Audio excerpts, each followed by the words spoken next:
Жын сүресі.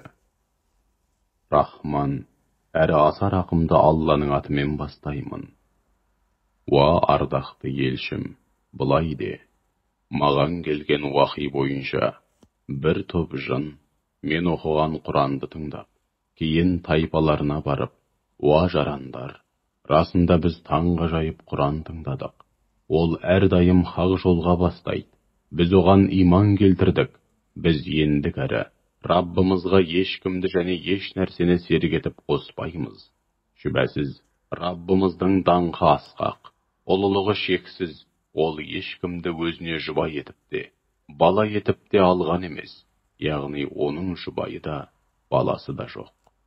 Сөйтсек, арамыздағы ессіз ақмақтар Алла жайында жоқ нәрсені шатып жүр екен ғой. Ал біз болсақ, адамдар да, жындар да, Алла жайында әсте өтірік айтпайды деп ойлайтын едік. Сөйтсек, баз бір адамдар, баз бір жындарды пана тұтып, жындардың менмендігі мен астамшылығын күшейткен екен. Ал жындар болса, өздерін пір тұтып, қатынасқа түскен адамдарды одан сайын күнәға батырып, азғындығын онан әрмен арттырған екен. Уа жарандар, олар да, сендер ойлағандай Алла ешкімді пайғамбар ретінде жібермейді деп ойлайтын еді. Біз көкке көтерілейік деп едік. Оның тым қатал әрі мықты сақшылармен жалынатқан оқтарға толы екенін көрдік. Бұрын біз аспанның кей тұстарында тыңдап отыратын едік. Алайда қазір кім-дегім тыңдауға ұмсынса болды, өзінің жалынатқан оққа, нысанаға шаншылғанын аңғарады. Осылайша, жердегілерді жамандыққа ұшырату көзделді ме, жоқ әлде Раббылары оларға жақсылық қалады ма?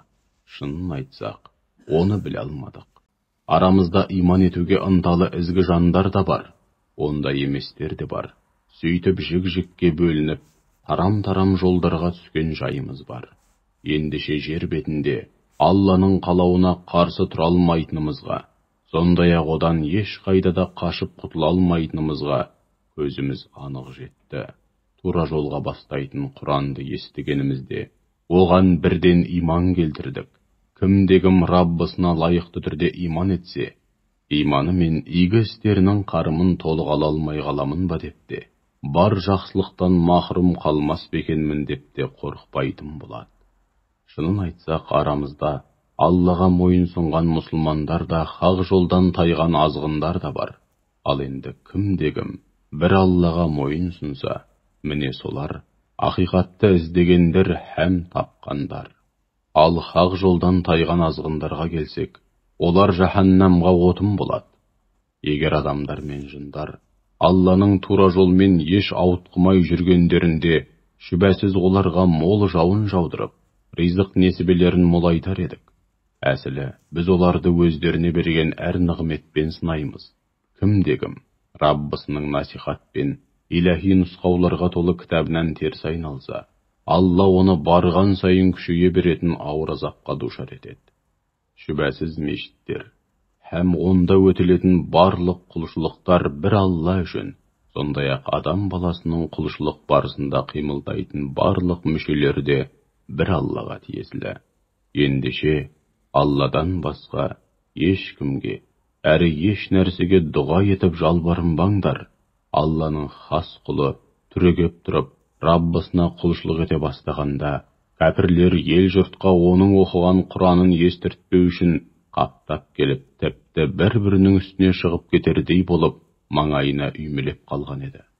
Уа Мұхаммед, былай де, мен тек Раббыма ғана құлшылық етіп, жалбарынамын. Һәм оған ешкімді және еш нәрсені серік етіп қоспаймын. Біле білсеңдер, мен сендерге өздігімнен зиян да келтіре алмаймын. Сондай-ақ, өздігімнен тура жолға салып, жарылқай да алмаймын. Егер Аллаға қарсы келетін болсам, мені Алланың жазасынан ешкім құтқара алмайды. Сондай-ақ, одан басқа пана таппасым да анық.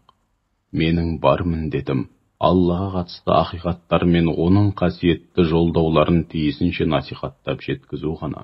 Ендеше кім-дегім Аллаға және елшісіне қарсылық танытса, шүбәсіз ондай күнәһар үшін жаһаннам оты бар. һәм ондай күнәһарлар онда мәңгі бақи қалады. Оларда жайына қоя бер.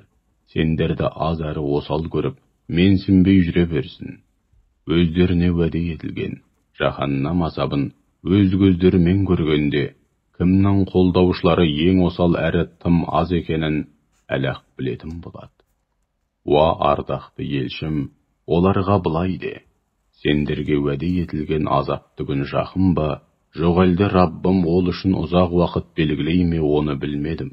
Ол ғайыпты, яғни сезім мүшелерімен сезіп білу мүмкін болмаған тылсым әлемді білуші, һәм бір өзі ғана білетін ғайыптың сырын ешкімге ашпайды. Тек өзі разы болып таңдаған елшісіне ғана ашады. Өйткені Алла өзінің шексіз ілімінен ғайыптан келетін сырға титтейді жалған араласпау үшін елшісінің алды-артына сақшы періштелер қояды. Осылайша Алла елшілердің Раббыларының жолдауларын кем-кетіксіз һәм бұрмалаусыз лайықты түрде жеткізгенін білгісі, яғни іс жүзінде көргісі келеді. Алла елшілеріне не уахи еткенін һәм олардың барлық жай күйін жақсы біледі. Сондай-ақ ол барлық нәрсені бүге-шүгесіне дейін жіпке тізіп сақтап қоюда.